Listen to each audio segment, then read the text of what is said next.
स्वागत है आपका हमारे YouTube चैनल रहस्य धर्म चैनल पर। दोस्तों, आज हम बात करेंगे दुष्ट और पापी व्यक्तियों को मृत्यु के बाद मिलने वाली कुछ ऐसी सजाओं के बारे में जिसे सुनकर आपके रोंगटे खड़े हो जाएंगे। तो दोस्तों, आइए जानते हैं। गरुड़ पुराण के अनुसार भगवान नारायण से संक्षेप में यमलोक के विषय में सुनकर गरुड़ जी ने कहा, हे भगवान, यमलोक का मार्ग कितना दुखदायी है। यहाँ जीव पाप करने से उसमें कैसे जाता है, आप मुझे बताने की कृपा करें। भगवान नारायण ने कहा, हे गरुड़, यमलोक का मार्ग अत्यंत दुखदायी है। मेरे भक्त होते हुए भी उसे सुनकर तुम कांप जाओगे।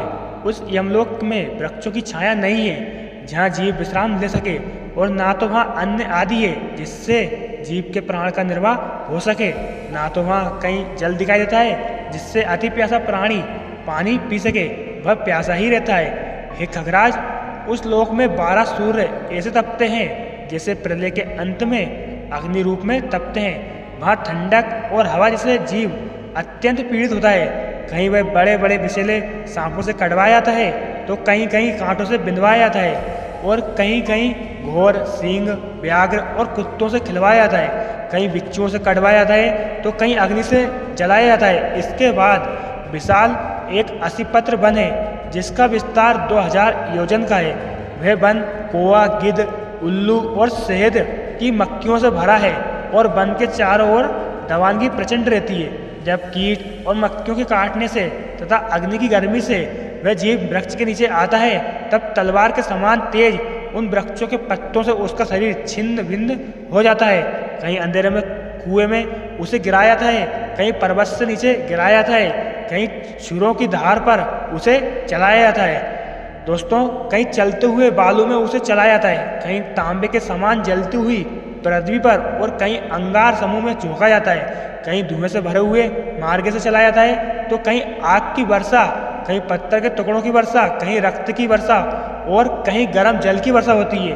कहीं पर खारे कीचड़ की वर्षा होती है, तो कहीं पर बड़ी घोर गुफाएं होती है, कहीं कंदरा में घुसाया जाता है। इस तरह वह जीव निरंतर पीड़ा ही सहता है, और उसका रूप ऐसे हो जाता है कि जैसे चारों तरफ विशालकाय बहुत ही गहरा अंधकार है, और कहीं कष्ट से चढ़ने योग्य शिला है।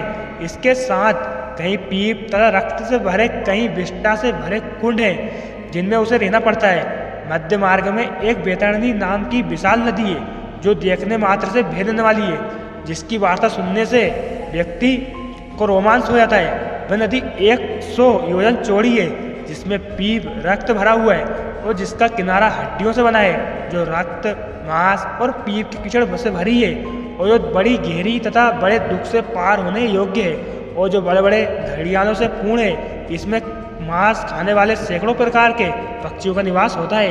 यह नदी पापियों के लिए कठिनता से पार होने वाली है। तो दोस्तों, अगर आप भी गरुड़ पुराण की इन भयानक सजाओं से मुक्ति प्राप्त करना चाहते हैं, तो आप भगवान श्री हरि के चरण में चले जाइए और नित्य उनका ही स्मरण कीजिए, और सभी बुरे कर्मों को छोड़कर भगवान श्री हरि के चरणों में नित्य प्रणाम कीजिए और नित्य उनको ही भजिए, जिससे आपको मोक्ष की प्राप्ति होगी और आप इन गरुड़ पुराण की भयानक सजाओं से बच सकेंगे। तो दोस्तों, अगर वीडियो अच्छी लगी हो तो वीडियो को लाइक कर दें और चैनल को सब्सक्राइब कर दें तथा कमेंट बॉक्स में जय श्री हरि जरूर लिखें।